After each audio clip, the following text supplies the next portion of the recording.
Okay, well, I'm Mrs. Fasash. I'm the College and Career Specialist at Wesley Chapel High School, and thank you so much for joining us tonight. I'm going to talk about the college application process, and there's a lot that goes into this, but we're going to do kind of a condensed version tonight in about 20 minutes or so, and hopefully have a few minutes for questions at the end. So if you're at a high school in Pasco County, you all should have a career specialist at your school. And this is just a small list of some of the things that we can handle. So if you have any questions after tonight's presentation, feel free to get in touch with the career specialist at your high school, and they can probably clarify anything that you wanted a little bit more information on. So in general, these are going to be the pathways after high school. For the most part, we're going to focus on the university and the state college and community college pathways tonight, but just know that those other three pathways are available to you. And again, your career specialist can help you with any questions and any details about those pathways. We're going to talk about a little bit about just how many schools you should apply for. So in general, you want to think about applying for reach schools, match schools, and safety schools. And you can see at the bottom that obviously we don't want to apply to all reach schools. We want to make sure that we have a few match schools that meet our target as far as our GPA and our test scores. A safety school for everyone can be Pasco Hernando State College. You just need a standard high school diploma to apply there. And then of course, a reach school would be someplace where we either don't meet the GPA or the test scores or both. I would consider those to be a reach school. Obviously, we just don't want all reach schools. We want to have a few of each. I'm going to show you just the current admission standards right now for the state university system in Florida. In general, you can go ahead and look at any of the colleges online. You can look at their admissions criteria if you go to their website, but it's really nice in Florida. They publish this every year for the prior class. So we don't have one for the class of 23 in their admission standards, which might be a touch higher than what we're seeing here because this was kind of the tail end of COVID and people coming back, but this year do seem to be just a touch higher. But in general, you can see from all of the first 6 universities that we have across the top, the way that you would read this, I'll go with Florida State. So if you see all the way to the right, and if you go down, you can see that they have the institutional and the common application, which we'll talk about in a few minutes. The GPA, when you see S, that stands for summer admission, and F is fall admission. So you can see fall admission will definitely be the most competitive admission cycle. And then right under that, you'll see the summer and fall mid 50% of students and what their SAT scores were for that admitted class. And right under that, you will also see the mid 50% in what their ACT scores were for the admitted class. And then the final line you'll see is SAR, or it might say Descendant Official Transcript. That is how the GPAs get to the schools. And we'll talk a little bit about SAR because that's what most of our schools in Florida are using, but we'll go ahead and talk just a touch about that a little bit further into our presentation. And again, this is the last 6 colleges. So when we look at UF, we usually tell people for UF, consider that to be a reach school because the GPAs are quite high as well as the test scores. And they usually only accept about 30% of the students that apply. So again, even if we're within that range, we want to make sure we have some other schools that have maybe a higher admission rate just to make sure that we have that safety school and match school in place. As far as using the application cycle, most of you will probably end up using the common application as it does have just about all of our Florida schools on there, as well as almost 1,000 schools in general. The institutional application would be the application that's on the university's website, which that's also an option for you as well. In general, you would use an institutional application, like let's just say USF, if you only planned to apply to USF. So if you didn't get into USF and you knew I was going to go to PHSC, if that doesn't go through for me, then I wouldn't want to go through setting up an entire common application because that's going to take a long time. I would just apply to USF. So if you're applying to a very small number of schools, like 1 or 2, you might not want to use Common App, but in general, most of us will use Common App. As career specialists or your guidance counselors, we can apply your fee waiver if you're on free or reduced lunch to both the institutional and to common applications so that you don't have to pay for the application fees. Now, like I said, Common Application will mostly be used for the majority of seniors because there's almost 1,000 members on there. So schools all over the United States, as well as some international are on there. You can apply to up to 20 schools using the Common Application. It also is really nice because it does track the important deadlines and dates for when you need to get certain things in. You can look at the admissions criteria, and then we can also apply the college application fee waivers if you're on free or reduced lunch, and you'll get 20 applications for free through Common App. So that's really easy on our side too if you have the free and reduced lunch. So these are the schools in Florida that use Common App. As you can see, they're basically all on here. There may be, one or two small ones that are not on here, but in general, St. Leo's on here, USF, pretty much all of the public universities are on here. I will just say you will not use this for a PHSC application or another community college application. It would just be for universities. But in general, most of the schools you're going to apply to will be on here, as well as Ivy League schools. If you're going for some REACH schools, those will be on there as well. So you're actually able to go ahead and set up a Common Application whenever you would like. You can do that before senior year and it will save. Once you set up the Common Application, you'll go into the College Search tab, which will be across the top, and you can actually look at all of the schools that are available to you, and you can put all of the schools in. You can just basically press those little plus signs at the bottom, and then it'll go onto your college list. This is the profile section of the Common App, and this is actually what all of the schools will get. That's why it's common. So they will all get everything under this profile tab. And again, you actually can go in and put information into this before senior year if you would like. This will all roll over when you're a senior, so there's no worries as far as putting information in ahead of time. What I like to do is I like to put in all of the schools that I'm thinking about and then click on that writing tab, because then I can see what schools are going to require that Common App essay, which is a 650 word essay. So it's really nice to just see that ahead of time.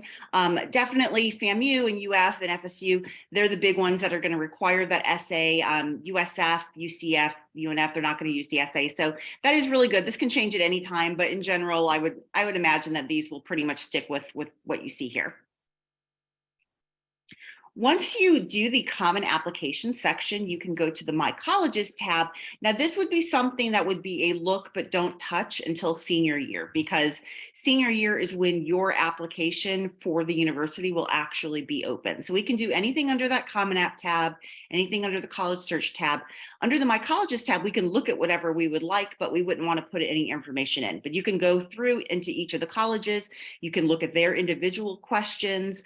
This is just the recommender site. Just know that you'll add your guidance counselor or career specialist here, and they will put in any transcripts that might need to be put in for your applications. But in general, you can do the click downs and just look at any of the questions if you're interested, but we wouldn't actually type into this until our senior year. August 1st is when it'll be available to you as a senior.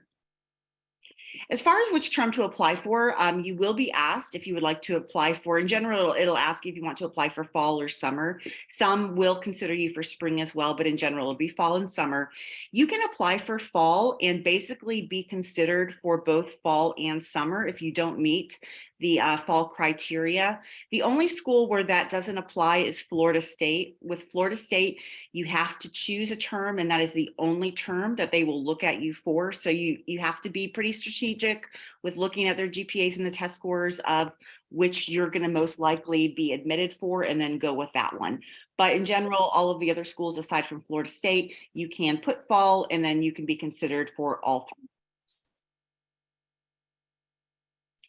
When should you apply? So we recommend that you have everything in by November 1st of your senior year for priority consideration. There's a couple caveats to that. Florida State did start this year with an early action for Florida residents. So that the application deadline for early action is October 15th. But in general, all of the other schools, you want to have everything in by November 1st. You can start applying as early as August, and that'll give you 3 solid months to get everything in. The biggest thing that I see people do is they wait until they have their ideal test scores to apply.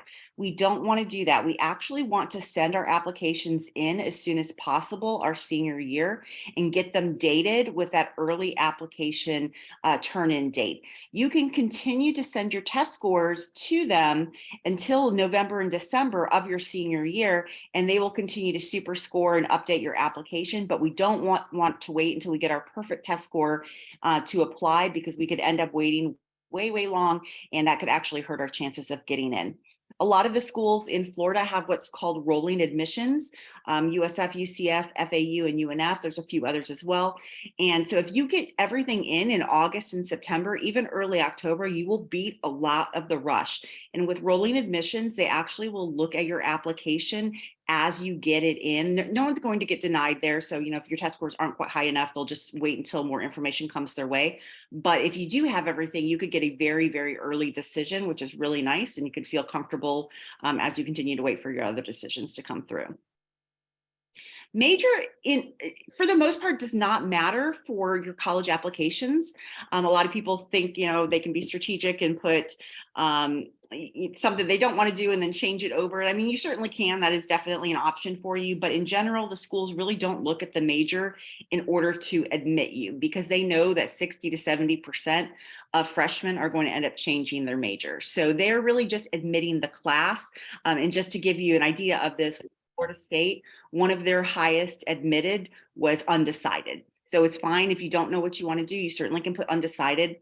The one reason that you might want to put in your actual idea of a major, if you have one, only if you have one, is that some of the schools do have specific programs that they can offer you based on the major. So for an example, UF has what's called Gator Engineering. So if you put engineering and maybe you're not quite there to get into UF's engineering program, you might be offered the Santa Fe Engineering program. UF also has an innovation academy that goes into certain majors as well. So that would be one reason why you might want to put a major if you have an idea, but don't feel like you have to force yourself to put something, because in general, they're really not considering the major when they're making the admissions decision.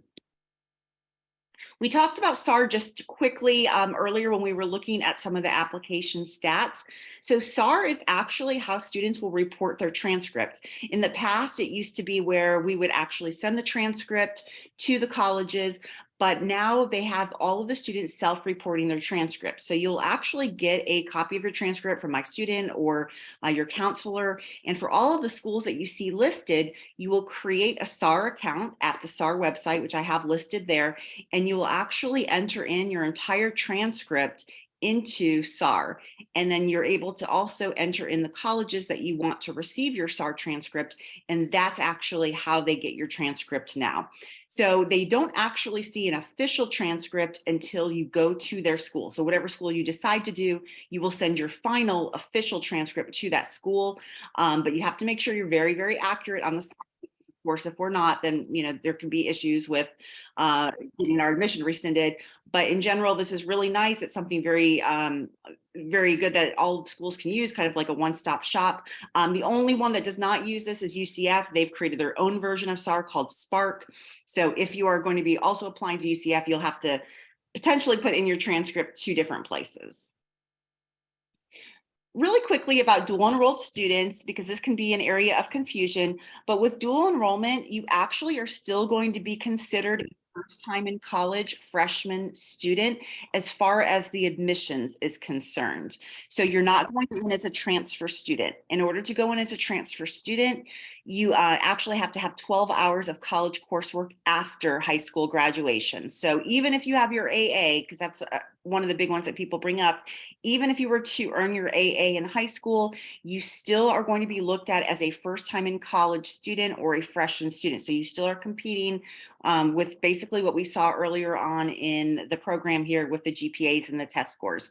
The one area that they're starting to create a little bit of an option for with students that will have an AA with dual enrollment is that if you don't get in as like the standard freshman with the standard freshman class, they will send your transcript and your application to whatever the major is that you selected on your application. And if you've met all the prerequisites for that major, then you may be able to get admitted that way. But that's going to basically be few and far between because most of these programs have a lot of prereqs that high school students wouldn't be taking. So just remember, in general, dual enrollment, you're still being admitted as a freshman student. Dual enrollment students will also have to send their transcript through WISE, but that won't be until the end of their senior year. They'll send that through PHSC in order to get the official credit from the colleges. And then the other thing is senior year, make sure that if you're taking any College Board tests, test, that you also add that school, whichever one you choose, and you put that on your senior May test so that they can get all of your credits for that. Make sure that you've had the College Board and ACT send official test scores to the schools you apply to, because most of our Florida public universities do need official test scores to make an admissions decision. Sometimes that's confusing because on Common App, it will ask you to report your test, but our Florida public universities will not use that information to make an admissions decision. They have to have the official ACT or College Board official test scores sent directly to the school. All schools will require a final transcript after graduation, which we chatted about, and then the AP exams we chatted about, making sure that you use that to send your free score to whatever school you decide to go to. One thing that I will say is the colleges really don't penalize students for underperforming on their assessments. You can take the ACT and the SAT as many times as you would like. They will combine the top scores from each section. Everything is to help the applicant, so don't feel like you can't send scores or you need to wait to get your scores back before you send them. Always send all of your scores because everything is always going to be super scored. Your application is always going to continue to be updated with your highest test scores. As far as the GPAs are concerned, just a quick note that the GPAs are weighted core GPAs. So when we saw those earlier GPAs, those are recalculated weighted core GPAs. The schools will basically take all of your electives out of that SAR and they will only look at your core classes, foreign language, AP and academic electives, and that will create your college core GPA that's used for admission. Also keep in mind that with all of our universities, you will need to have 2 years of a foreign language completed before graduation in order to go to that Florida public university. And in general, I would say most universities nationwide. PHSC is a little bit different. So I just wanted to briefly touch on this. All you need for PHSC in order to attend and work on college credit is a standard high school diploma. So you don't actually need test scores like ACT or SAT. If you have them, they will use them, but it's just to place you in the proper classes. If you don't have them, you'll take a PERT test. You do not need 2 years of your foreign language in order to go to PHSC. You will take 2 semesters there before you transfer to the university though. The benefits, that it's very small. The class sizes will be similar to what you would see in high school. It's also half the cost of a university, which is huge because 4 years does add up quite a bit. So if you can save some the first 2 years, that's great. Gives you some time to decide on a major if you're not quite sure what you want to do before choosing a university, because we want to make sure that, of course, our university has the major that we're interested in.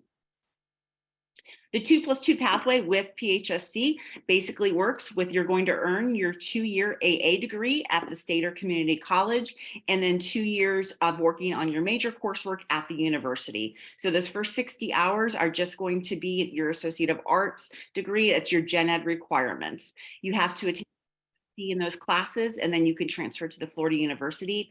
You have to meet those program prerequisites and requirements during that AA degree. So in general, you decide to do, like let's say you're going to do engineering at university, you would want to look up their engineering program at that university to see what the prereqs are that you need to have before you can go to that university, and you'll do that as part of your AA program. Test scores will not be used if you have your AA, and high school transcripts will not be used if you have your AA. All they'll be looking at is the grades that you received during your AA degree. All of these schools do have pathways with their local community college. So we do sometimes have students that maybe they don't get into UF and they go to Santa Fe, or they don't get into Florida State, will go to TCC, but all of the schools do have those pathways. So if you're interested, you always can go to the community college that's close to the university you plan to attend. This is what it looks like as far as what the degree requirements are for that AA degree. So you can see it's pretty similar to what you might take in high school. It's the core class. And then you'll see at the bottom, you have those 8 electives, and those are going to be used for your prerequisites for whatever that major that you plan to do. And then those 2 foreign language classes if you did not take them in high school. For ACT and SAT, anytime you register for a test, like I said before, make sure that you use those score sends and send the scores to these. Every time that you register for one of these tests, you get 4 free score sends. You have to put them in then. If you wait until you get your scores, it's $16 per school to send afterwards, and that can really add up. So make sure you're always using those 4 free score sends for ACT and SAT. And like I said before, we can go ahead and submit our applications before we have our perfect scores. We can actually submit scores through December for most universities. FSU's early action program will take them through November. Once you've submitted your application, for each school that you submit an application to, you will actually create a university portal.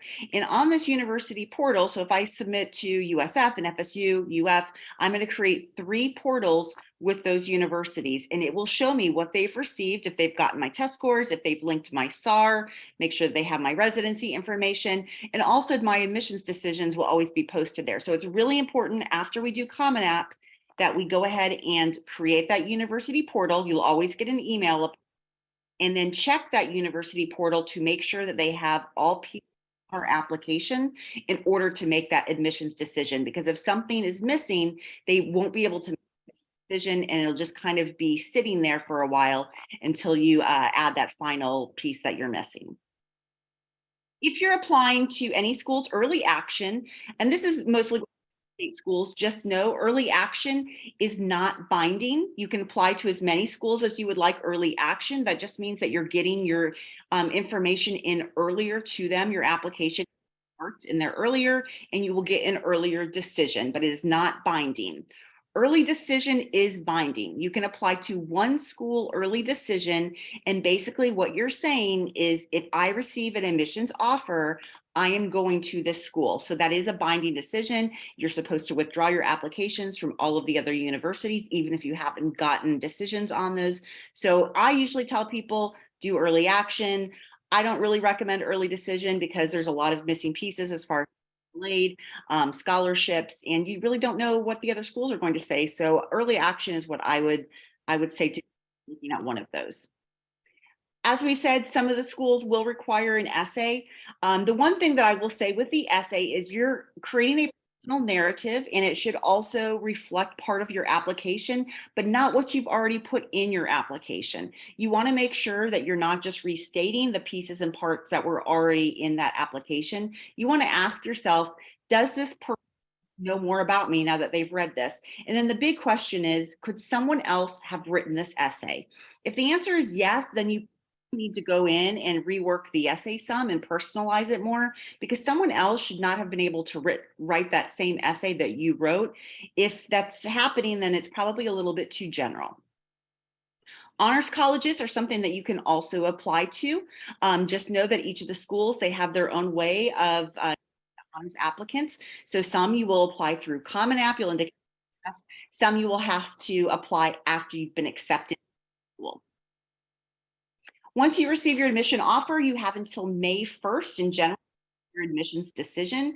Go ahead and decline offers from other universities so they can put people on their wait list, and just make sure you're paying attention to your deadlines, like your admissions deposit, your housing deadlines, and your scholarship deadlines for those universities. This is the final slide, and this is the final checklist, but basically this is something that you need to look at for each school. So for every school that I apply, I want to make sure I'm asking myself, where did I apply? Platform am I using, whether it's Common App or if it's the individual websites? Did I submit my Florida residency? Because that's going to give us that in-state tuition. Did I submit my application fee or an application fee waiver? Did I attach my SAR number? Did I send an official transcript if that's how they have it? Did my upload it to Common App if that's what they requested? Did I have those official scores sent to order ACT for any schools that are not test optional? And then did I create that portal with the state universities to check the status of my application and documents? So that is all I have for you today. I think we've got 2 minutes left if we have 1 or 2 quick questions.